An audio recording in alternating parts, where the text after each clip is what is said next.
Hi everybody, TJ Mac Vintage Cards here, and today I'm doing a video that's Chicago themed, and that's because three recent pickups I had were all Chicago players, and I had some other cards for Chicago players that I haven't shown before, with the exception of one that I showed a very long time ago that I'm going to show today. So I'm going to show 6 total cards in this video. And the other reason why I'm going the Chicago theme is because I got this really nice signed 8x10 photo from Ed, Angry Old Man. Won a contest that he was having, and I'm a big Bobby Hall fan, so this is really right up my alley, getting this really nice piece. And just a wonderful image here of him with the blood all over his face. And he was never afraid to throw hands if he had to. He was a tough guy. And I'm not sure if he won this fight or lost it, but if he ended up winning it, I hate to see the other guy. And he's got the number 9 here, Hall of Fame 83. I'm going to get this piece framed to put it in my card room. I don't have any Bobby Hall signed items, so just thrilled to have this. And just want to thank Ed, Angry Old Man. I'll put a link down to his channel. I've shouted him out before, and I'm sure everybody that's on my channel subscribed to him. But in case you haven't, please give him a check out, because he shares a lot of knowledge, does TTM through the mails, and just is a very active participant in the community. So just want to thank Ed again. And now let's go to the cards. So the first card I'm going to show off is this Diamond Stars card. It's a 1934 Al Simmons, and this was a pickup I had either late last year or early this year. I just haven't shown it yet. I have been collecting Diamond Stars cards for about 10 years, and this one is one that I had on my list for quite a while. I found one that I liked. I really like this red background with the green grass, and then you got the wall separating it in between. I've said before that the Diamond Stars are Art Deco type images. I also like that they put the logos on their cards, and you can see the socks going there on his chest. And the difference here is this is a 34 Diamond Star, and then they also produce the same cards in 35 and 36, but they did change them slightly from year to year, depending on the situation. So, for example, Detroit Tigers is where Al Simmons played in 1936. So what they did is they removed the logo on the 36 Diamond Star. So it's the same image, but there's no socks on his chest. And then the other way to tell the 36 is on the back. It has blue writing, the 36 Diamond Stars do. And then on the bottom, where it says batting average, it would say 1935. So this one says 1933, and it's in the green ink. So that tells you it's a 1934 Diamond Star. And then the 1935 Diamond Stars, it's the same thing. It would say 1934 here for batting average, and it was also in the green ink. So I'm glad I got this one, because I do like the logos, as I said in my couple videos ago when I did a profile of cards with logos. So I was real happy to have this particular card represented in my collection.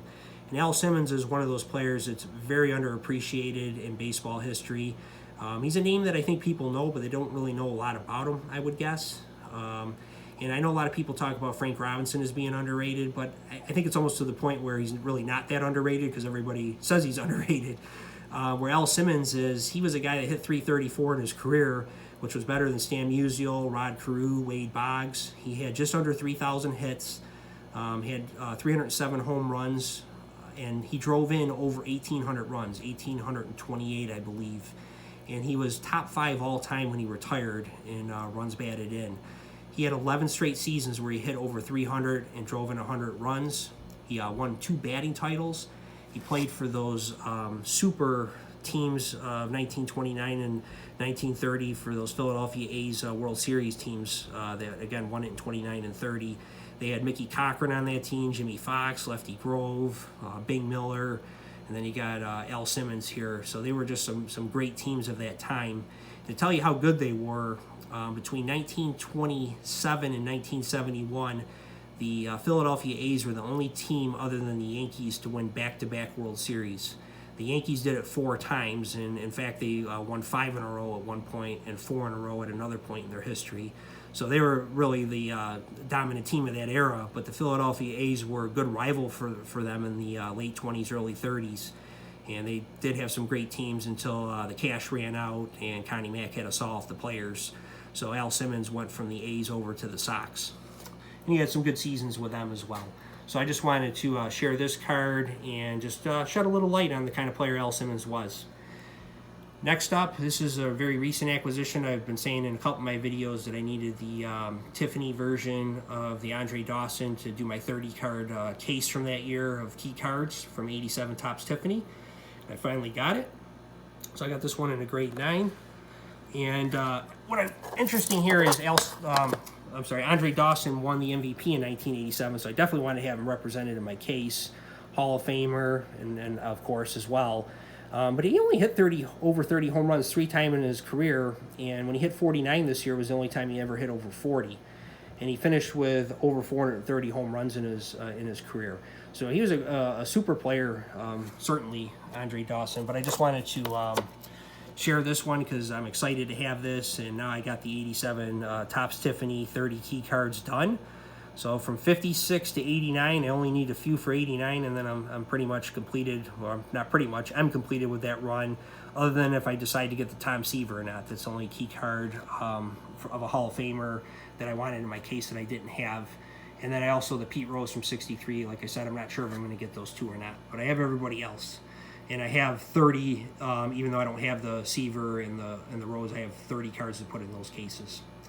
So that's the Andre Dawson. And then next here, I was so excited to get this card, this Harlan Hill.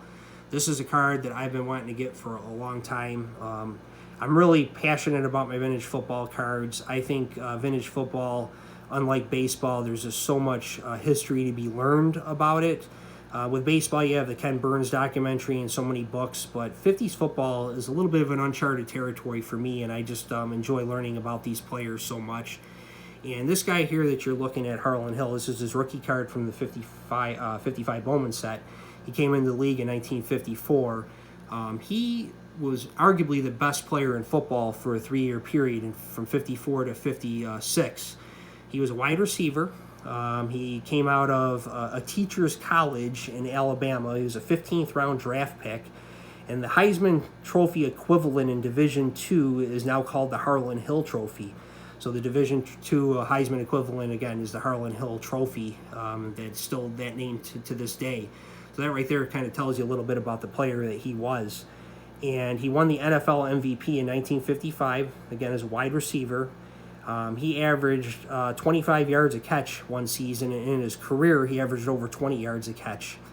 And he averaged over a 3-year period. He had over 134 catches and 3,441 yards total and 32 touchdowns over a 3-year period. So that would be an average of just over 1,000 yards a season.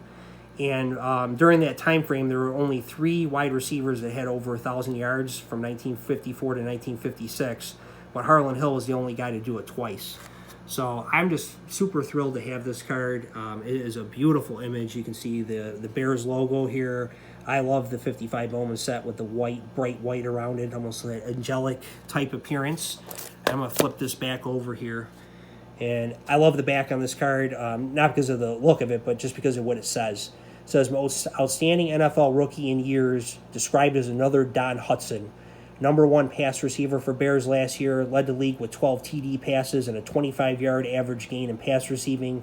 6th leading scorer in league last year, first on the Bears. Unanimous choice for all league honors in his first season. So what happened to Harlan Hill, though, he was one of those great what could have been type stories, which I love in sports. Those are the kind of players that I have the most admiration for. Those what could have been guys. I find them very interesting. And it's not even just the guys like Harlan Hill, but it could be even, you could say, like a Mickey Mantle and players like that never really reached their peak. Bobby Orr, I always put in that group as well. Saw a video the other day with Herb Score in it. You could say him as well. His career ended too soon due to injury.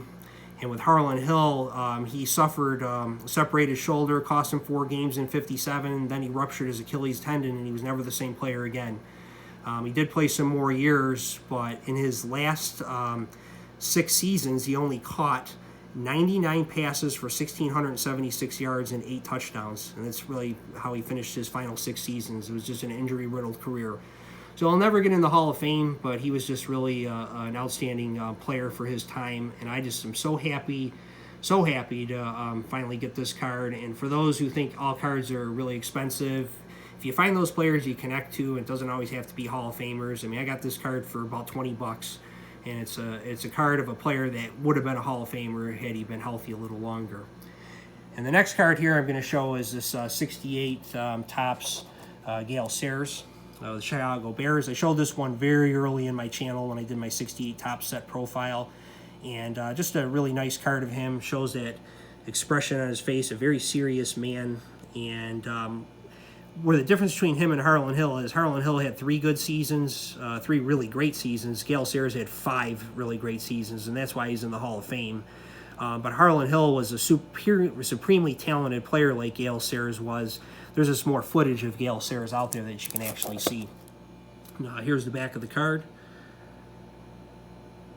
And if not for injury, you know, he's a guy that I would have loved to see in today's game with better field surfaces. He would have been like a Barry Sanders type player for sure. So there's the great Gayle Sayers. And then next is a recent pickup here, Stan Mikita. And he certainly played at a great time in Chicago Blackhawks history, won a Stanley Cup with them, and he also played with the great Bobby Hull. And you have this beautiful red sweater here. This is a very vibrant looking card, a lot of red on it, really contrasts well with the white and the black. And you got the yellow lettering there where it says center inside the red puck. Just a beautiful card that really plays nicely, and just I don't think the camera does this one justice of how vibrant it is. Flip it over here. Here's the back. And Mikita, one of the all-time greats for sure in NHL history. And then the last guy I'm going to speak to is this Tony Esposito. He just recently passed away, and his nickname was Tony O because he just was known for shutouts. And actually, in his second season in the NHL, he had 15 shutouts in a season, which is still an NHL record, and he did that in the 1969-70 season. He was a Calder Cup trophy winner as the top rookie in 1968, and then he also won 3 Vezina trophies as best goalie in his career. And he was really just a nimble, you know, real quick goalie, and he was one of those guys that just filled a lot of space in the net just because of his outstanding athleticism and just his great positioning. He was just really a very sound goalie, and just one of the greats of that era for sure. When I think of goaltenders, up there with Ken Dryden, Eddie Giacomin. Jacques Plante was more towards the end of his career, but those are a couple that really come to mind. Billy Smith as well. This is the O-Pee-Chee and a PSA 8. The O-Pee-Chees have the brighter backs than the Topps do from that year. You can just see that. So that's it for today. That's my Chicago edition. I hope you enjoyed this video, and we'll talk again soon.